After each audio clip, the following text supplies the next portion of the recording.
स्वामी जी,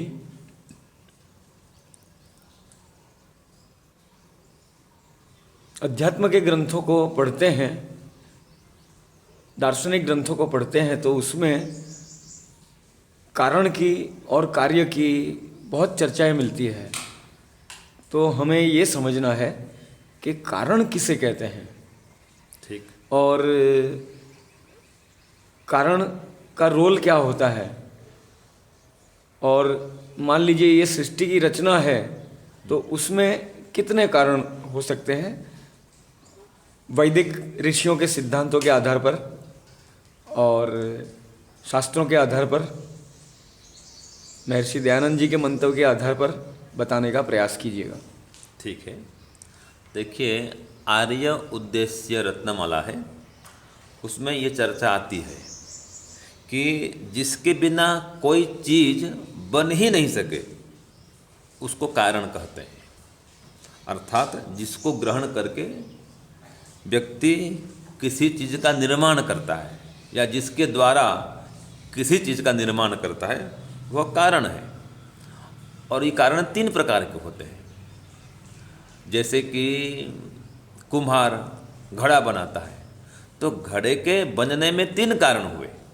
एक तो घड़ा को बनाने वाला कुम्हार, एक वो कारण है निमित्त कारण बोलते हैं उसको, वो चेतन होता है।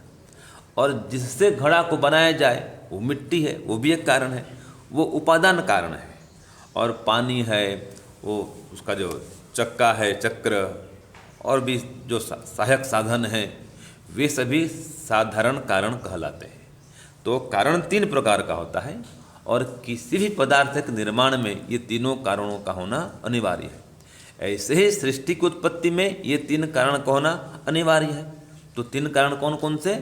पहला निमित्त कारण, दूसरा उपादान कारण और तीसरा साधारण कारण। ये कारण 3 होते हैं, अर्थात किसी भी कार्य के बनने में ये आधार बनते हैं। तो संसार की उत्पत्ति में, सृष्टि उत्पत्ति में, संसार को बनाने में परमपिता परमात्मा निमित्त कारण है। उन्होंने ही संसार को बनाया है अपने ज्ञान और सामर्थ्य से। कोई हाथ पैर से नहीं बनाया, ज्ञानमय सामर्थ्य से संसार को परमात्मा ने बनाया है, वो निमित्त कारण है।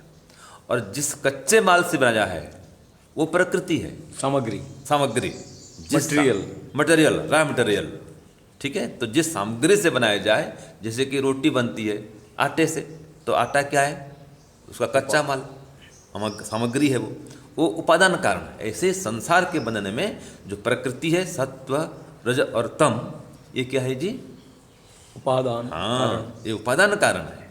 और तीसरा साधारण कारण, दिशा, काल, आकाश और हम सब जीवात्मा भी, हमारे लिए परमात्मा ने संसार को बनाया है। तो हम जीवात्मा गण, ये दिशा, काल, आकाश, ये सब क्या है? साधारण कारण। तो 3 प्रकार के कारण हो गए, निमित्त कारण, उपादान कारण और साधारण कारण। स्वामी जी, ये आर्योद्देश्य रत्नमाला का आप बार बार उल्लेख करते हैं। हाँ जी। वो कोई बड़ा ग्रंथ होगा या कैसा है वो? अच्छा, ये बहुत अच्छा प्रश्न किया आपने। जो आर्य उद्देश्य रत्नमाला है उसमें 100 रत्न हैं, अर्थात 100 परिभाषाएं हैं। वैदिक सिद्धांत से संबंधित 100 परिभाषाओं का लेखन या उल्लेखन स्वामी दयानंद ने किया है। तो स्वामी दयानंद ने वैदिक सिद्धांतों को सही सही अर्थ में समझाने के लिए ये 100 परिभाषाओं को उन्होंने वहाँ पर वर्णन किया है। वो आर्य उद्देश्य रत्नमाला है। तो 100 रत्न उसमें। तो इसका अर्थ हुआ ये बहुत छोटी सी लघु पुस्तिका है। लघु पुस्तिका एकदम 100 मात्र परिभाषा उसमें है। ठीक है। और एक एक परिभाषा लगभग कितने? कोई 1 लाइन की, कोई 2 लाइन की, कोई 3 पंक्ति की, कोई 4 पंक्ति की, ये उसके हिसाब से है। उसमें है स्वर्ग है, नरक है, विद्या है, अविद्या है, स्तुति, उपासना, प्रार्थना किसे कहते हैं, ये भी इसमें है। निर्गुण उपासना, सगुण उपासना, ये सब हम आगे चलाएंगे। स्वामी जी, अभी आपने कहा सगुण और निर्गुण। हाँ जी। तो उसको भी आप आगे खोलेंगे। हाँ, आगे ले लेंगे। ठीक है ना। चलो, ओम शांति ओम सम।